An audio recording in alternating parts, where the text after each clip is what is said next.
ہے ان پہ جو آل امیہ نے ظلم ڈھائے ہیں وہ نسل در نسل ٹرانسفر ہوئے ہیں. سر آج آپ سندھ میں چلے جائیں نا تو آپ کو سید بتا دیں گے کہ محمد بن قاسم یہاں کیوں آیا تھا. آپ کو تو کتابوں میں یہ پڑھایا جا رہا ہے کہ جی وہ ایک خط لکھ دیا تھا یہاں سے, وہ راجہ دار نے ایک بچی کے ساتھ یہ ہوا تھا تو اس نے خط لکھ دیا تو آ گیا. یار وہ لوگ جو اپنے علاقوں میں بچوں اور بچیوں کے ساتھ ظلم کر رہے تھے وہ یہاں پہ راجہ دار سے لڑنے کے لیے آنا تھا انہوں نے. تو آپ کو سندھی لوگ بتائیں گے وہاں پہ رہنے والے سید, ان کو عملی تواتر سے یہ پتہ ہے اور ہماری تاریخی کتابوں میں موجود ہے. اور جب میں یہ باتیں کرتا ہوں کہتے ہیں یہ محمد بن قاسم کی تو انکار ہے. یار محمد بن قاسم کوئی اولیاء اللہ تھا, کوئی صحابی تھا جس کی جو ہے وہ ہو گئی ہے. تو وہ آپ کو بتائیں گے کہ آل امیہ کے مظالم سے جان بچا کر سید خاندان ہجرت کر کے سندھ آئے تھے. یہاں پہ راجہ دار نے ان کو پناہ دی ہوئی تھی, ان پہ ظلم ہوتے تھے, تو وہ اس چکر میں یہاں آیا تھا, پھر وہ رحمت اللہ علیہ بن گیا. بسم اللہ الرحمن الرحیم. السلام علیکم. جی دوستو, آپ نے دیکھا اور سنا جو ہسٹری نہیں پڑھتے وہ اس طرح کی بھونگیاں مارتے ہیں کہ وہ سیدوں کو مارنے کے لیے آئے تھے. آپ سندھ چلے جائیں تو آپ کو سید بتائیں گے کہ جناب محمد بن قاسم جو ہے وہ سیدوں کو مارنے کے لیے آئے تھے. نعوذ باللہ من ذالک. یہ بتائیں کہ محمد بن قاسم جب آئے تھے 93 ہجری میں, اس وقت سندھ میں کون سے سید تھے؟ اس وقت زین العابدین رحمۃ اللہ علیہ زندہ تھے. 2-4 ہی سید سے, وہ سارے مدینے میں تھے, اب ہجرت کی نہیں تھی. اب اس سے پہلے حسن نثار نے بھی ایک بھونگی ماری اس بارے میں. ہمارے ایک دوست ہیں ابو طلحہ سندھی صاحب, انہوں نے اچھی ان کی کلاس لی ہے, میں پڑھ کے سناتا ہوں. تجزیہ نگار حسن نثار اور مرزا جہلمی کی جہالت کا جواب. ابو طلحہ سندھی صاحب میرے دوست ہیں, سندھ کے ہیں. کہتے ہیں آج ایک چرب زبان اور بدتمیزی کے ساتھ گفتگو کرنے میں مشہور تجزیہ کار حسن نثار اور جھوٹ کو سچ کرنے میں مہارت تامہ رکھنے والے محمد علی مرزا صاحب کا مشترکہ کلپ فاتح سندھ محمد بن قاسم کے حوالے سے سننے کو ملا. حسن نثار صاحب سے میزبان عورت سوال کرتی ہے, ہم کہانیوں میں اکثر پڑھتے ہیں اور سنتے ہیں کہ محمد بن قاسم نے سندھ پر حملہ ایک عورت کی پکار پر کیا, کیا یہ درست ہے؟ جس طرح مرزا نے کہا کہ جناب وہاں بچیوں کے ساتھ یہ ہوتا تھا. اگر پاکستان میں مرزا جہلمی جیسے گستاخ ہیں, جس طرح اس نے نبی علیہ السلام کے بارے میں الفاظ کہیں چھوکرے کے, اور اگر یہ دیکھا جائے تو عمران خان صاحب نے وہاں جا کے اسمبلیوں میں تقریریں کی ہیں کہ ہمیں تکلیف ہوتی ہے, تو کوئی 10 سال کے بعد اٹھے کہ عمران خان صاحب کی اس بارے میں کوئی خدمت نہیں ہے. جیل میں ایک بندہ جیل میں بیٹھا ہوا تھا جو گستاخی کر رہا تھا, اگر آپ کی خدمات کچھ ہوتی آپ صلی اللہ تعالیٰ علیہ وآلہ وسلم کے متعلق اور جو گستاخی کرتے ہیں تو وہ جہلم والے کو اٹھا لیتے ہیں. لیکن یہ بات تو نہیں ہے, جہلم والا بھی بھونک رہا ہے, دنیا میں دوسرے بھی بھونک رہے ہیں, لیکن عمران خان صاحب نے ایک کام کیا اور دنیا اس کو سراہتی ہے. اور میں آپ کو انشاءاللہ دکھاؤں گا, اور اپنے چینل پہ بھی جناب علامہ خادم حسین رضی صاحب نے اس بات کو سراہا ہے. اچھا کہ انڈیا میں عمران خان صاحب گئے, وہاں ایک گستاخ تھا اسٹیج پہ تو وہ نہیں بیٹھے. یہ انشاءاللہ ایک اور کلپ میں آپ کو دکھاؤں گا. اچھا تو کہتے ہیں کہ جناب سب سے پہلے اینکر صاحبہ سے ہم سوال کرنا چاہتے ہیں. ہمارے دوست ابو طلحہ سندھی کہتے ہیں کہ کون سی کہانی کو کتاب میں آپ نے پڑھا ہے؟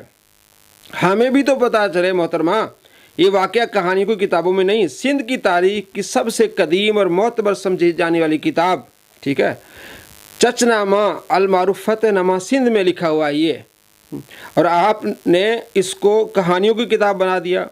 اگر یہ کہانیوں کی کتاب ہے تو پھر محمد بن قاسم کے سندھ پر حملے کا ڈھنڈورا پیٹنا بھی چھوڑ دیں, کیونکہ انہی کہانیوں کی کتابوں سے پتہ چلتا ہے کہ محمد بن قاسم نے سندھ کو فتح کیا تھا اور راجہ داہر کو شکست دی تھی. اگر یہ سب کہانیاں ہیں تو پھر اس بات کا بھی کوئی ثبوت نہیں بچتا کہ محمد بن قاسم نے سندھ پر کوئی حملہ کیا تھا. یہ تو چچ نامہ میں لکھا جو ایک ہسٹری کی کتاب ہے. لیکن اس بیچاری اینکر صاحبہ کا بھی کیا قصور؟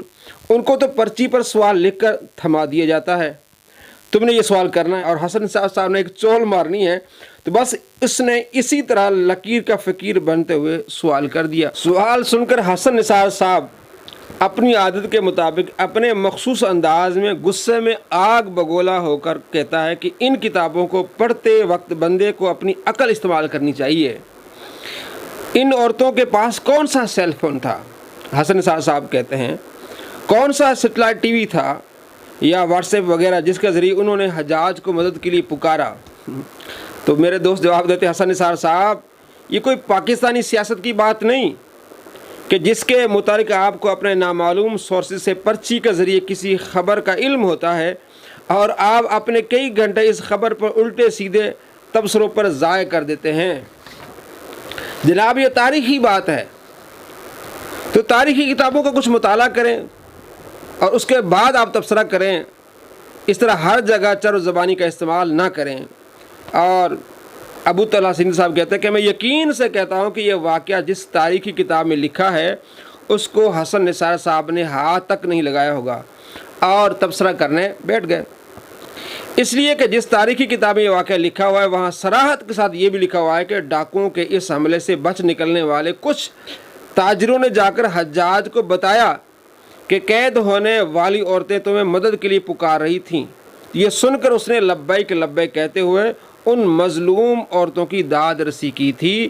یہ چچنامہ سندھ، یہ صفحہ نمبر 180، مطبوعہ سندھ ادبی بورڈ جام شوروں سے کتاب شائع ہے اور صفحہ نمبر 180 پہ یہ لکھا ہوا ہے۔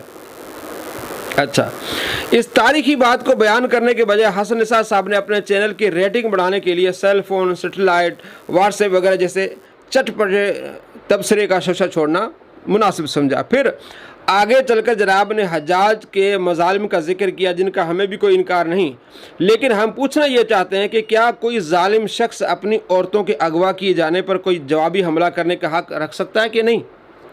کوئی کتنا ہی ظالم کیوں نہ ہو، لیکن جب اس کے اپنے گھر کی عورتوں کی عزت کی بات آتی ہے تو وہ اتنی غیرت ضرور رکھتا ہے کہ وہ ان کو بچانے کے لیے سب کچھ کر گزرتا ہے۔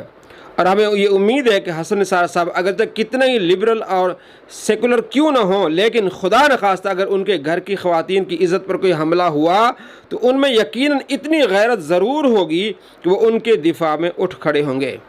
اچھا خیر، آگے چل کر حسن نثار صاحب کہتے ہیں کہ اگر یہ حملہ عورتوں کی مدد کے لیے تھا تو اس سے پہلے جو 2 حملے ہوئے تھے وہ کس کے لیے تھے؟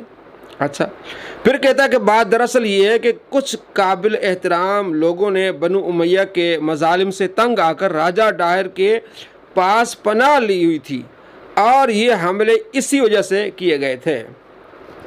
ہم پہلے ہی دعویٰ کر چکے دوست کہتے ہیں کہ اس صاحب نے تاریخی کتابوں کو ہاتھ تک نہیں لگایا، کیونکہ اس سے پہلے 2 حملے نہیں بلکہ تقریباً 5 سے 6 سندھ پر حملے ہو چکے تھے۔ جی ایم سعید نے کئی حملوں کا ذکر کیا اپنی کتاب میں۔ سب سے پہلا حملہ حضرت عمر رضی اللہ تعالیٰ عنہ کے دور خلافت میں ہوا تھا اور پھر حضرت علی رضی اللہ تعالیٰ کے دور خلافت میں بھی ہوا تھا۔ اب ہم حسن نثار صاحب سے سوال کرتے ہیں کہ اگر محمد بن قاسم کے حملے کا سبب راجہ ڈاہر کا مظلوموں کو پناہ دینا تھا تو پھر اس سے قبل جو حملے کیے گئے تھے وہ کس وجہ سے تھے؟ حضرت عمر کے زمانے میں حملے کیے گئے، حضرت علی رضی اللہ عنہ کے زمانے میں حملے کیے گئے، وہ کس وجہ سے تھے؟ یقیناً وہ اسلامی جہاد کا ایک تسلسل تھا جو ہمیشہ اس دور میں جاری رہا، جبکہ راجہ ڈاہر بھی ایک فسادی شخص تھا جس کے اشارے پر مسلمانوں کے قافلے پر حملہ ہوا۔ اس قافلے کو لوٹا گیا اور کئی مرد و خواتین کو قید کر لیا گیا جنہیں جنگ کے بعد آزاد کرا لیا گیا، اور یہ تمام تذکرہ تاریخی کتابوں میں موجود ہے۔